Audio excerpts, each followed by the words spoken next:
What's up, calculus students? Lesson 2 about the inverse of e to the x, the natural log function. Um, Really, the key to the lesson is knowing that the slopes of the log function have to deal with the x values. Slopes of the e to the x function have to deal with its y values. The inverse has to deal with its x values. This is going to be an interesting thing we're going to dive into more next class when we just talk about inverses. But for right now, it's not that big of a deal. We just want to find some slopes because slopes will tell us how things are changing. So I'm asked, what is the instantaneous rate of change of the function? You know, that's just the slope at the x value. Constants stick around unless them by themselves. So that's 3 is going to be multiplied by the slopes of log x, which are 1 over x. And I will plug in 2, and I'll get 3 halves. And this is telling me my function is increasing 3 halves of a y per x at x equals 2. Okay, so slope tells us change. Calculus, math of change. Change, all about slopes. Calculus is the math of slopes. I'm going to write this as 1/3 times the natural log of x. You don't have to use the quotient rule. It's just a constant. It sticks around. Great. So that's the slope at x. Here's the slope at 3. I get 1/9. F of x is increasing 1/9 of a y per x. What is the slope of the tangent? Well, same deal. Just find the slope. It has meaning. But we have a chain. So chain rule will be applied. We talked about how the slopes of log parentheses will be 1 over parentheses. Just like the slope of log x is 1 over x. So the slope equation of this would be 1 over what starts in the parentheses stays in the parentheses times 2. Okay, well, we realize that that 2 could just pop up to the top. You don't have to write it separately. You can write it like that. And you realize that the slopes of log 2x or log of any constant times x will just be 1 over x. So the slope of f at 4 is just 1/4.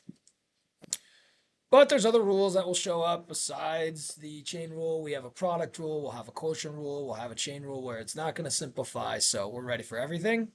Here's a product rule, slopes of the first times the second, plus the slopes of the second times the first.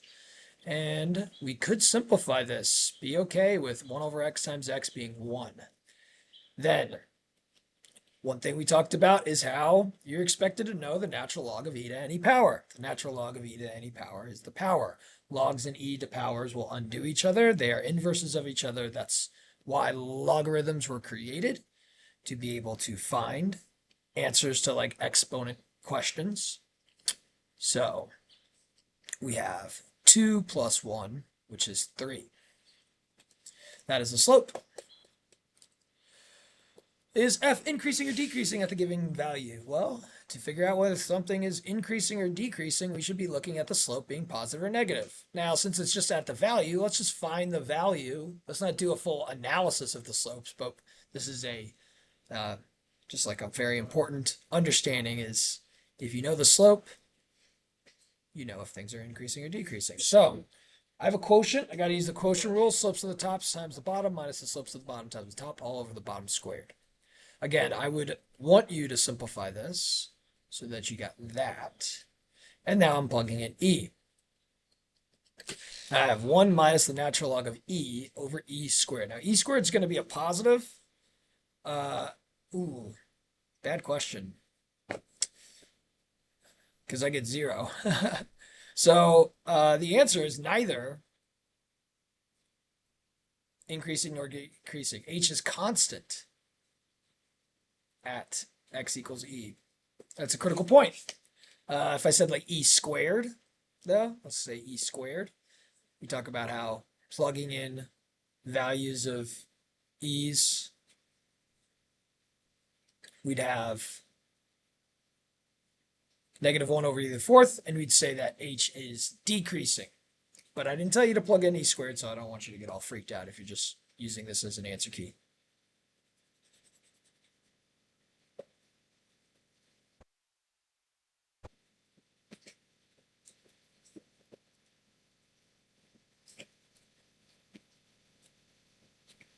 Okay. We got a chain. Gotta use a chain rule.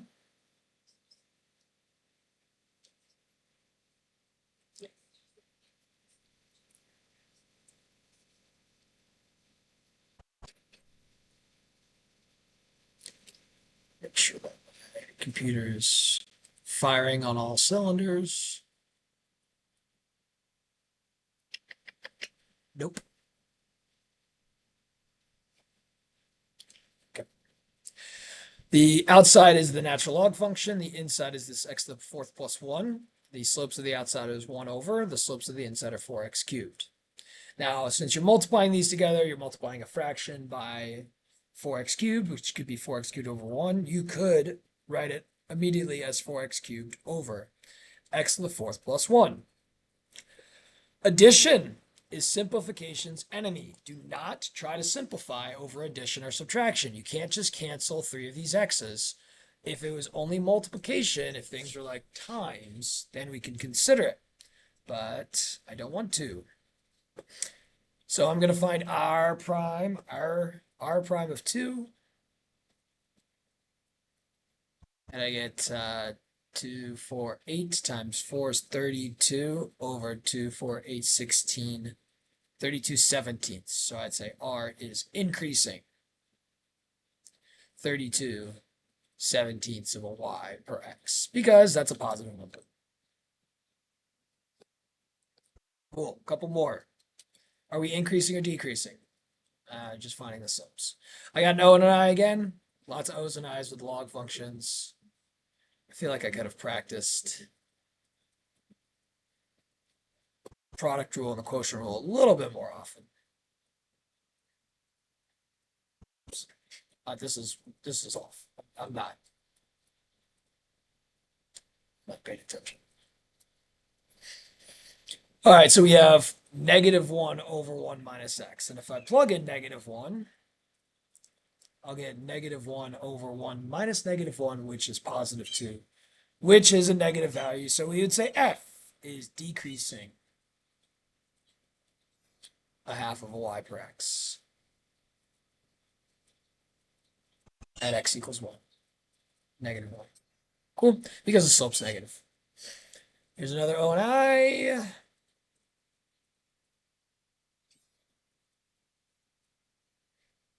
O is the log, I is the 4 minus 3x squared.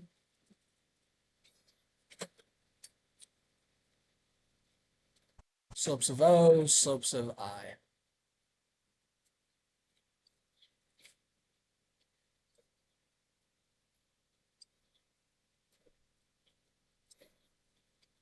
Plugging in 1. Could have put that -6x right on top. I'd have -6/4 or -3/2, so we'd say f is decreasing because the slope is negative. All right, it's a little bit different. We have a different O, so heads up. The O is the cube, the I is the log x. So what does that look like? Well, 3 parentheses squared and 1 over x, not over 1 over parentheses. So m prime is 3. What started in the parentheses was the log x times 1 over x, or divided by x. I should have asked to plug in e or something, but it's good. You need to know what the natural log of 1 is. You have to know what the natural log of 1 is. Let me just highlight this and star this. What is the natural log of 1? Well, you can write it as the natural log of e to the 0, and that's 0. So we're going to get 0 here, which means m is neither increasing nor decreasing. You need to know the natural log of 1 is 0. You don't memorize it, though. I mean, you could memorize it. You just understand it, because it's e to the 0. Logs e to a power is just a power. Cool. Next.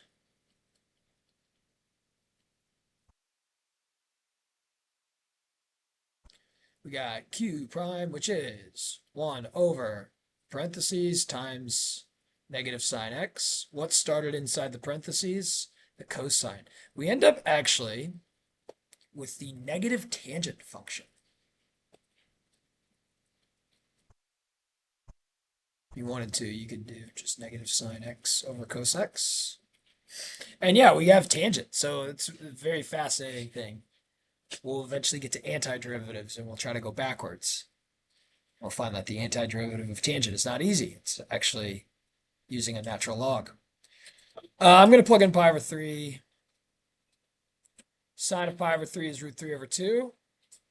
Cosine of pi over 3 is a half. Make sure you're cool with the pi over 3. Your longer side, your shorter side. So simplifying, we get negative root 3, which means Q is decreasing. All right, let's find the second derivative of f at e cubed. What two interpretations can be made of that value? Well, good. This is good. Reminder from unit 3 that a second derivative tells you if your slopes are increasing, and it tells you if your original function is concave up or concave down. So those are the two interpretations I want you to make. Your second derivative being positive tells you your first derivative or your slopes are increasing or decreasing. And then that tells you about the concavity. So I got an O and an I to start, and I have the constant sticking around. You can just leave it off to the side or incorporate it in the O. And we'll have our first derivative, which is just going to be log x to the first times 1 over x. Now, to be able to find the second derivative, jump in. Cameos. Dude, I gotta get in. Now you're famous. Now you have to watch Home, brother. Logs, 4.2. You guys are ready for your quiz today, right? Yeah. We're getting right to it. We have 5 less minutes of class because of the pep rally. Yes, we have a pep rally today during advisory, and it's long. Brammer, get pumped, bud. Chug that coffee, dude. Let's go, Brammer. All right. Log x over x, second derivative, quotient rule. So this is fun. We start with a chain, and then we turn it into a quotient. Slopes of the top times the bottom minus the slopes of the bottom times the top, all over the bottom squared.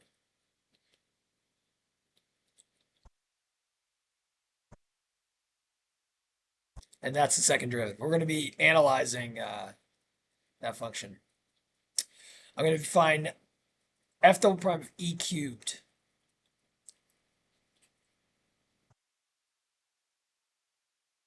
Log of e cubed is 3, so this is negative 2 over e to the 6. All right, so the slopes of f are decreasing. Negative 2 e to the 6 y's per x's, or like m's per x. The slopes are decreasing. Slopes are y's per x, or m's.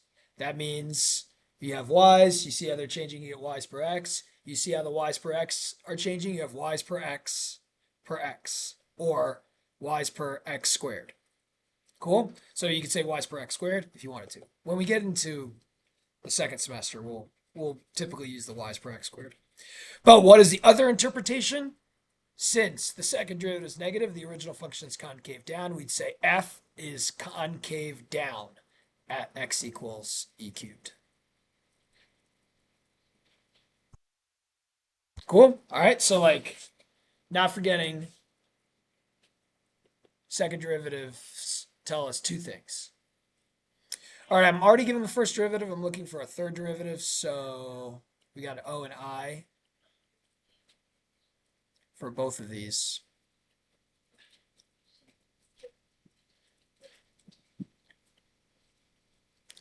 Don't forget the slopes of sine or cosine. Slopes of 2x are 2.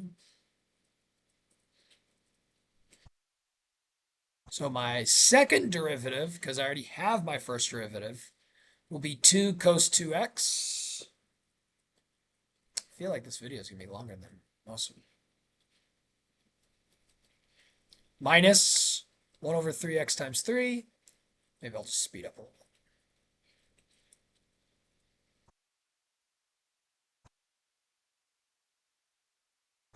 To take the derivative of this, going to take the derivative of 2 cos 2x. It is an O and an I. It's 2 cos, parentheses, and then another 2. It'll be negative 2 sine times 2, so it'll be negative 4 sine 2x. And what are the slopes of 1 over x? This has been a while since we've done this one. Don't forget, guys, this is x to the negative first, and you use the power rule.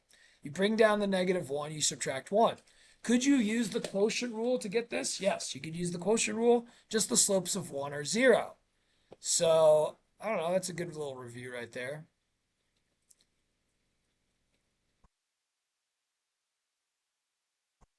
You're probably behind my face right now. There you go. Cool. Good review of piecewise functions. From Unit 1, we just checked to make sure things were continuous. To ensure continuity, we just want to make sure that at the point where we could jump, where we stop using one function and start using the other function, that our two pieces meet up. This is why we check the left hand and right hand limit of the function and make sure they equal each other. We're plugging in 1 for x, not for any of the letters. So we got b minus 3. Does that equal 4 log 1? Well, we need to know that the natural log of 1 is 0. So we get b minus 3 equals 0. b equals 3. Simple. Okay? So I'm not going to write out the limit statements anymore, but you should understand x equals e is when we'll stop using this and start using this. We plug in e for x. And we get 2a minus 3 equals 4 plus 2, which is 6. 2a equals 9. A equals 9 halves. Log 3 is the value. A e to the log 3 equals 4 over log 3 times log 3 plus 2. E to the log 3 is 3, so I have 3a equals 6. I have a equals 2, because log 3 over log 3 cancels. Great. That was Unit 1. But then we got into ensuring things were differentiable. Differentiability says you have to be continuous and you can't have a sharp point. What we want to do is make sure the two pieces meet up. Yes, but when they meet up, they have to meet up smoothly. So what we're going to do is we're going to look at the slopes of our pieces. We're going to develop a slope piecewise function where we're taking the slopes of bx squared minus 3. B is just a number. I should say that. Find a and b, which are numbers. So the slopes of bx squared are 2bx. The slopes of 3 are 0. Constants go away when they're by themselves. Slopes of 3 are 0. So these are the slopes for the x is less than 1. The slopes for x is greater than 1 will be a over x. Now we want to make sure that we are both continuous and our slopes will meet up so that when we meet up our two functions, it'll be a nice smooth point. And I would graph this if I had time, but I don't have to. So we get b minus 3 equals a log 1. So that gives me b equals 3. Well, that's nice because I get 2b equals a over 1. I get 2b equals a. I know b is 3, so a is 6.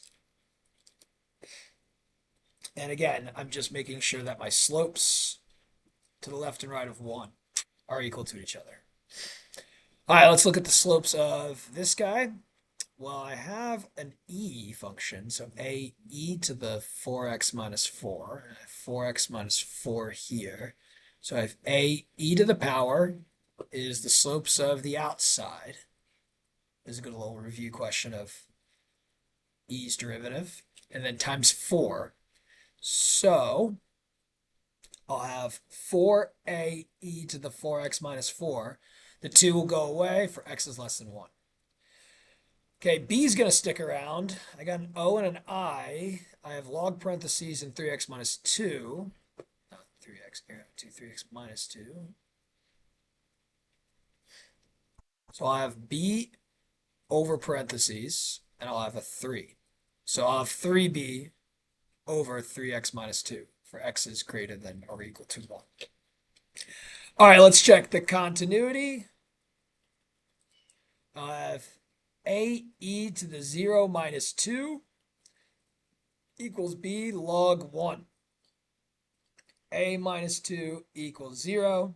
A equals 2.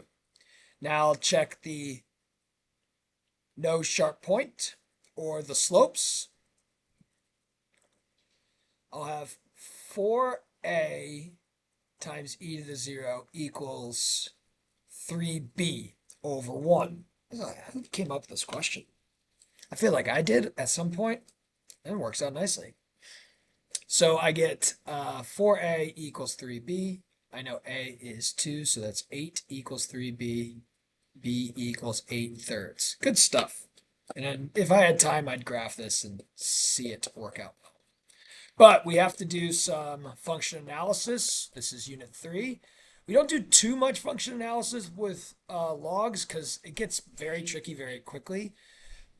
And also the fact that we can only plug in positive values into a log function kind of limits us in what we're doing. But we can still do it. And we're figuring out when f is increasing. We're going to look at when f prime is positive. We need a full sign analysis. So over what x interval? Instead of just looking at one point, we need to do a full analysis. So we're going to find the zeros of our derivative. Slopes of the first times the second plus the slopes of the second times the first. And I get negative log x minus 1. And I got to figure out when does that equal 0. So I'm going to add 1. I'll multiply by negative 1.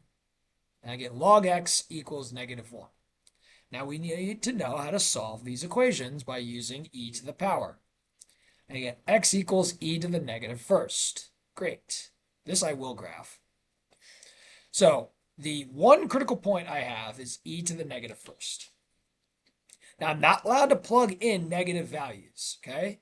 But what are values that are easy to plug into this f prime, this natural log?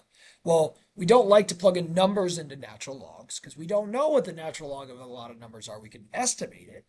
What we like to plug in are e's. So like I will test out like e to the 10th. I could test out e to the negative 10th. It is going to be bigger than 0, but it'll be less than e to the negative first. And you can think about how like you'd have negative log e to the 10th minus 1. That's negative 10 minus 1. That is definitely going to be a negative value. Let's try e to the negative 10th. I'll have negative log e to the negative 10th minus 1.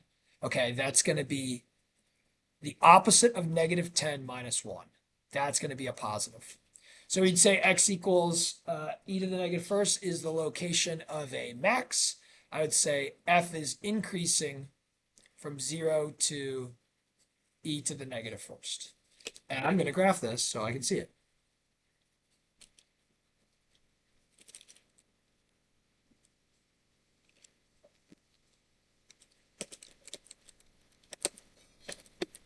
Oh yeah, there you go. There's your max. Guess what that value is? E to the negative first. That's a D. There you go. Bam. We are geniuses. All right. When is this function decreasing? Okay. Full sign analysis. Slopes of the top times the bottom minus the slopes of the bottom times the top. All over the bottom squared. When does this equal 0? Well, here we can see we should be checking to see whether it's 0 or undefined. Now, our sign analysis is going to be starting at 0. So this is important. So yes, the bottom does equal 0, but however, you can't even have a function value at 0 for the fact that you're not allowed to plug in 0 into a log, and you can't divide by 0. So we really have to just worry about the top. Know that the bottom's always positive, but I have 1 minus log x. When does that equal 0? Well, that's when log x equals 1. That's when x equals e. That's when I take the e to the power of both sides. I get x equals e. All right, great. So that is a critical point, x equals e. Now, again, my simplified derivative is 1 minus log x over x squared. Plugging in e to a negative power or e to a positive power will get you values in between 0 and e and values greater than e that are easy to plug in. If I plug in e to the negative 10th, I'm going to have a positive on the denominator. The top will be 1 minus negative 10. So that means I'll have a positive here, which means f is increasing. Forgot about that. It's turning into a really nice day. If I plug in e to the 10th, I'll have 1 minus 10 over a positive number, because it's not going to be that minus a negative. It'll be minus a positive. So this will be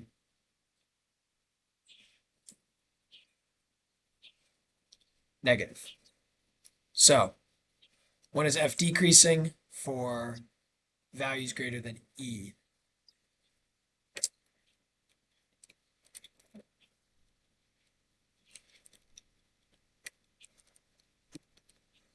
Oh yeah, we get to e and then we decrease. We decrease slowly.